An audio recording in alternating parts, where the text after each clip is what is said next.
In today's video, I just kind of want to give you guys my experience about my first OB appointment and actually kind of a little bit leading up to that. So this is my first pregnancy and I have little to no knowledge about this, so I just wanted to give you my experience so maybe you guys can learn along with me as I go along with this first pregnancy.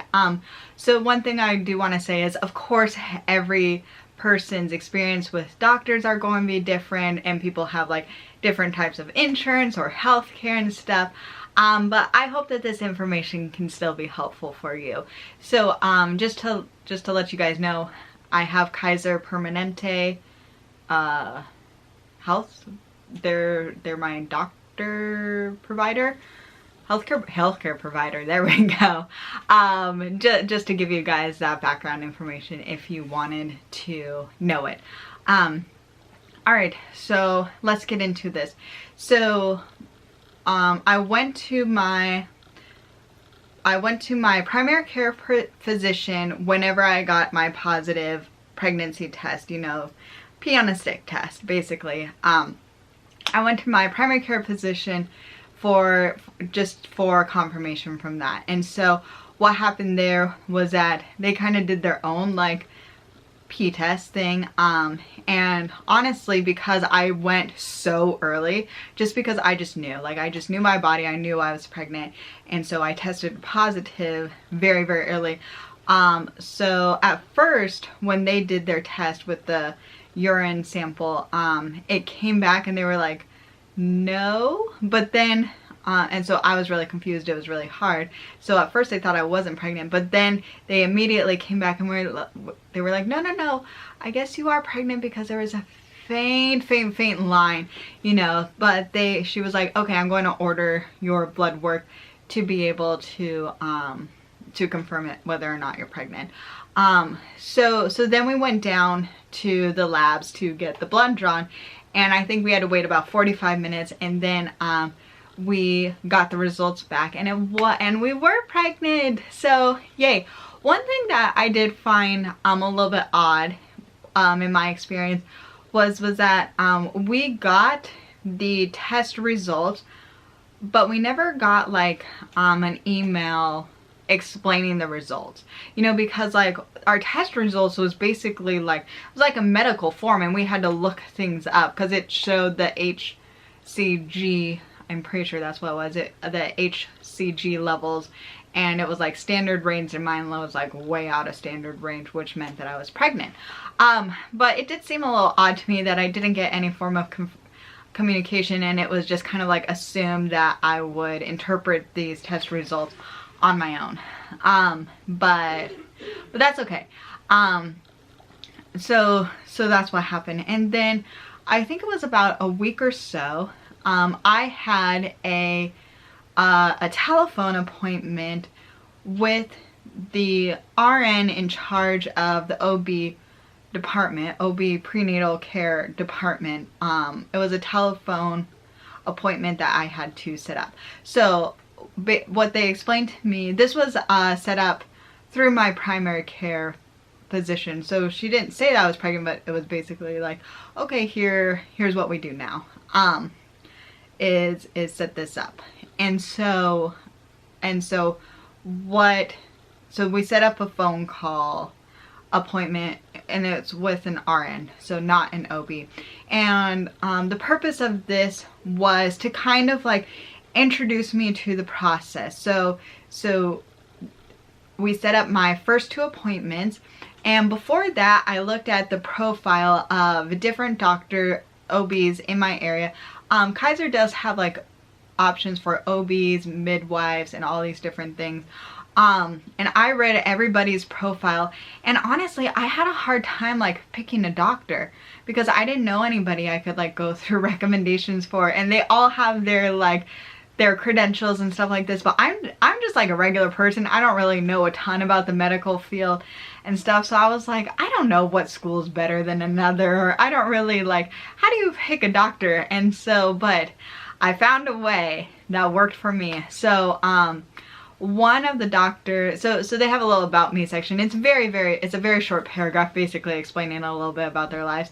And one doctor mentioned her golden retriever and how much she loved her golden retriever, and I was like, oh, okay, that is the doctor I want, because it's like, I love golden retrievers. I had a golden retriever mix up until a couple of years ago, and I miss her every single day. I absolutely love her, and I love golden retrievers, and one day I want a golden retriever or a golden retriever mix so badly. So I was like, okay, if a person loves a golden retriever, so enough to mention it, if she loves her dog enough to mention it in this like tiny little paragraph, she has to be my kind of a person, because I would mention my dog. And Disney. No one mentioned Disney. That would have been also something. So I ended up like picking her, but to pick her, I had to go and talk about my preference that I wanted her as my OB with this phone conversation with this nurse. So this phone conversation, it was very it seemed like not a script, but very much standard of these are the different things that we wanted to check. So she explained about blood work that I needed to get done before my first OB thing. She explained genetic testing options. She set up the blood work and the optional, she told me about genetic testing, if I wanted to get that done or not. We walked through picking the OB. Thankfully I already had my preference, so that was pretty fast and easy.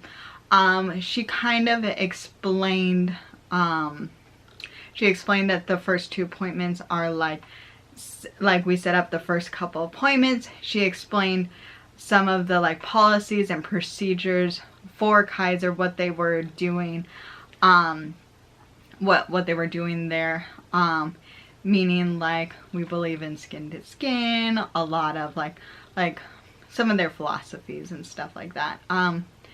And then also kind of like some basics of like, okay, these are some things you should avoid. Like she went through a list of like of things we know. It's like, do you do alcohol? No. Do you smoke? No. You know, like safety things, like very basic, almost common sense safety procedures that she would recommend. We also went through some of the medicine, like for example, I was taking Flonase on a daily basis, and she was like, don't take that. Like she was like, stop taking that until you could talk to your doctor. Just like different things. And then she kind of started to go into a little bit of family medical history to make some notes and to know if she needed to order any more tests.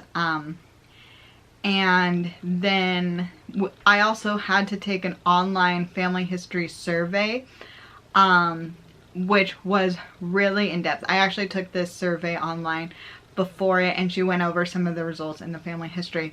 And if you have not gone to your first OB appointment, I would highly recommend sitting down or calling up someone a knowledgeable person on your side of the family, as well as a knowledgeable person on your partner's side of the family, and write down all of the family history for medical things. Because honestly, obviously I didn't know a lot of Eric's things very well, and my side of the family, like I have a huge family, and lots of different things going on, so it was really helpful. I think I might have given more information than I needed, but I personally think that it is better to give more information so that they have different things to work with. So on the phone, she went through some of the things, medical history, and just kind of confirmed different things that I put on my my whatever. And I think it took about an hour. I would say maybe hour and 15 minutes of the phone conversation to have all this. She answered as many questions as she could. I didn't really have a ton of questions at the time because I was going to wait for my OB appointment, and so I did that. And then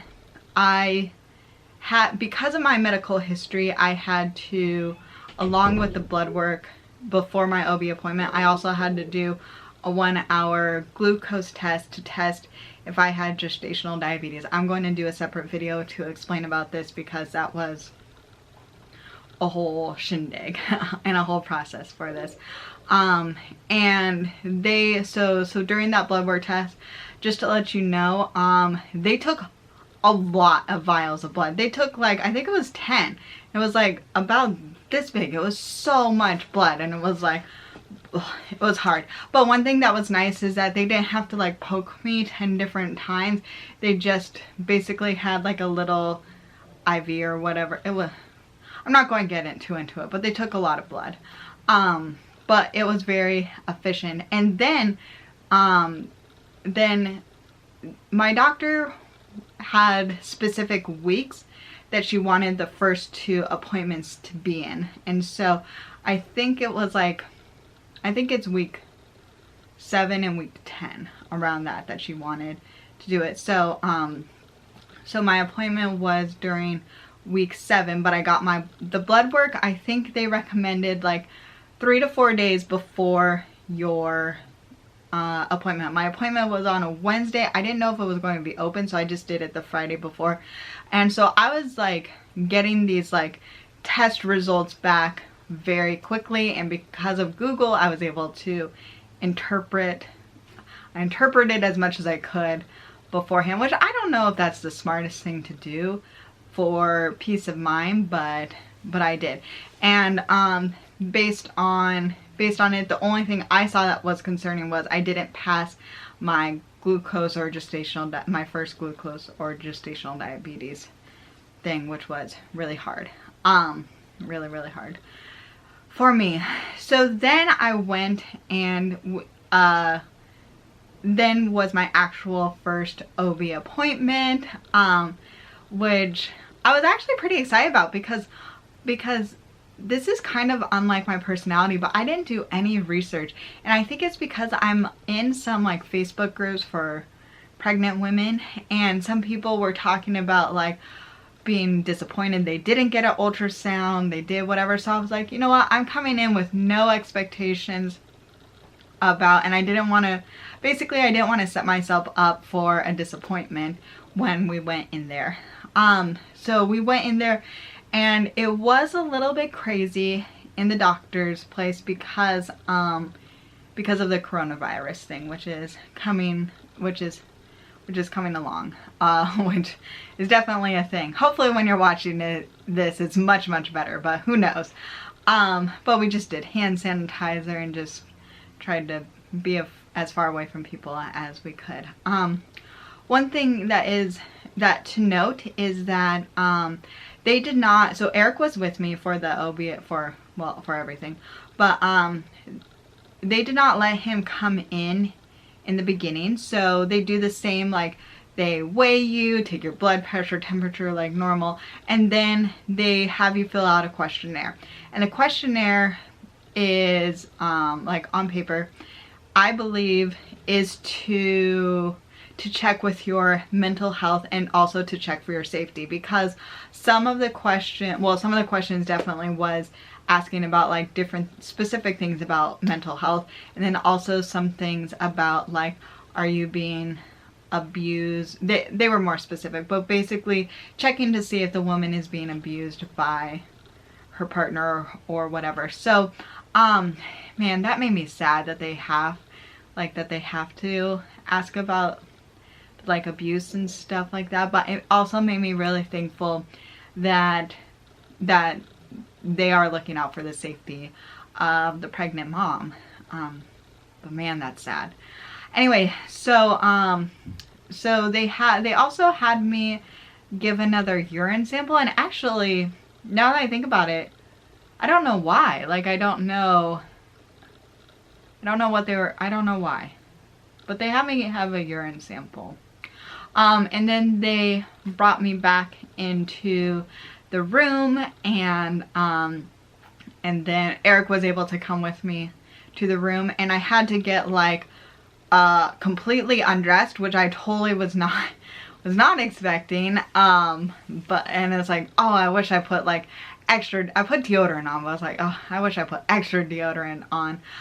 So I got to meet with my OB. She was like even more friendly than I hoped for. She gave like great eye contact, like really like looked like that she cared, and it was really nice because like you could tell like this was like her doctor's room, because there was like pictures of all the babies that she helped delivered, you know, like in the past months or whatever, I don't know. And I was like, and Eric were like, oh, actually we were checking out names just to see if we could have any inspiration for names, but also we were like, oh, look at like them, and just imagining our baby's picture on there and stuff like that. And so it was great. So actually she did man, it was so awkward because my breasts were really like still very tender, and they need support, or else it's just uncomfortable. So like while we were talking there, I'm like sitting there like, I don't know if you could tell, I'm basically holding myself because like I didn't have my bra on because I wasn't supposed to, and I was like, oh my gosh. But it wasn't a big deal. It's like this woman is going to get to know me more intimately than most people, you know. So I just got over that. And then they did a breast exam.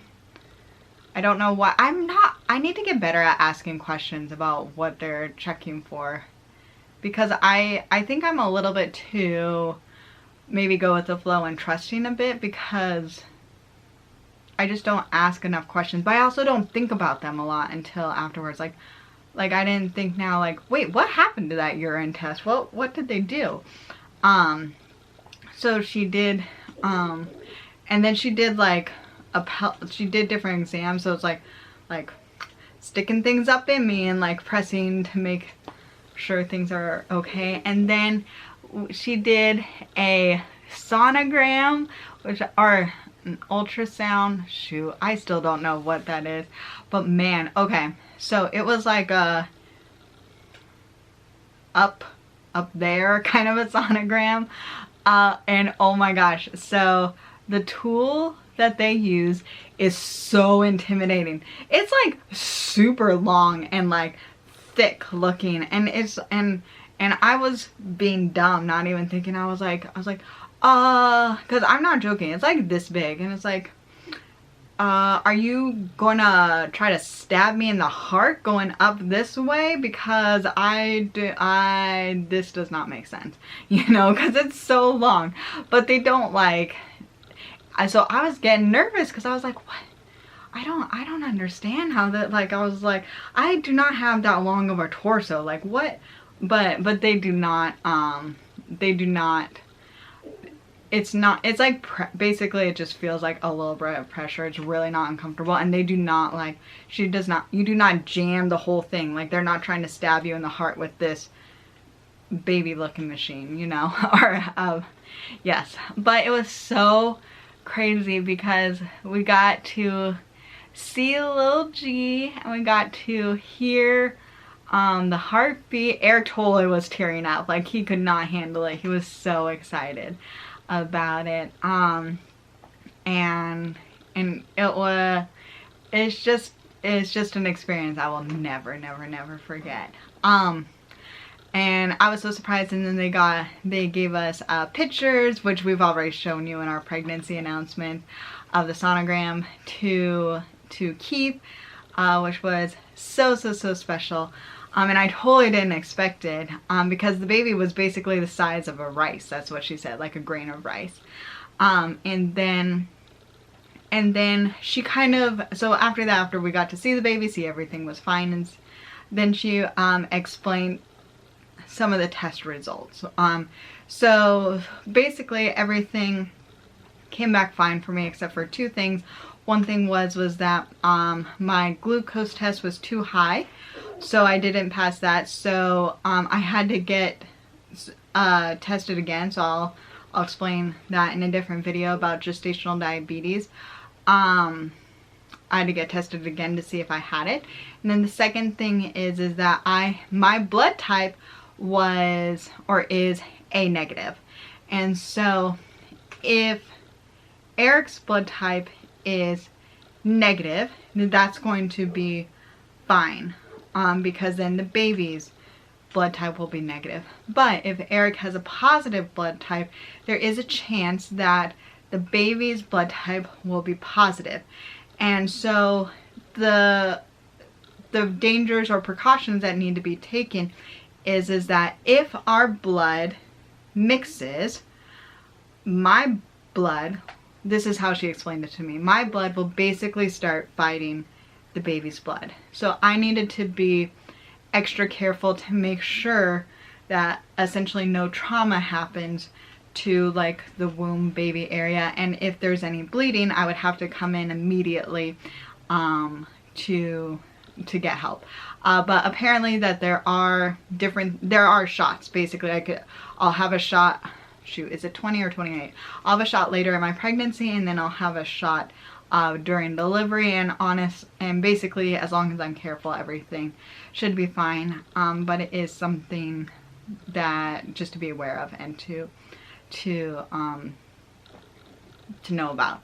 And then she ended by like saying what questions we have. I wrote down a list of questions. She was so comforting, so reassuring, so caring. Like it was so great, because like I've said, in different pregnancy videos, I've been really struggling with being so critical on myself about not making healthy food choices because my body is just rejecting that. And she was so kind, she was so reassuring, basically just telling me like, this isn't going to last forever, you will still be able to have a healthy baby. Just really just trying to focus on just eating what you can and getting through this first trimester. And just to have her like, not like, just really supportive, not like, it's not even, she wasn't judgmental, like she was just very supportive, very much like, oh, it's not even a big deal, don't worry about this. That just did wonders for me. And that was basically it. It was such a good experience. It was so I'm just really thankful that I found someone who could be kind but also like speak with authority. Like I definitely trusted her knowledge about it. So I just feel really reassured that me and little G, we're going to be taken well taken care of, and I'm just so excited for this. Yeah, so thank you guys so much for watching. I hope this was at least kind of interesting, and I hope that if you guys are pregnant or when you were pregnant, that you also had a positive first OB experience. And please give this video a thumbs up. If you're new, please subscribe, and thank you guys so much for watching. I'll see you next time. Bye.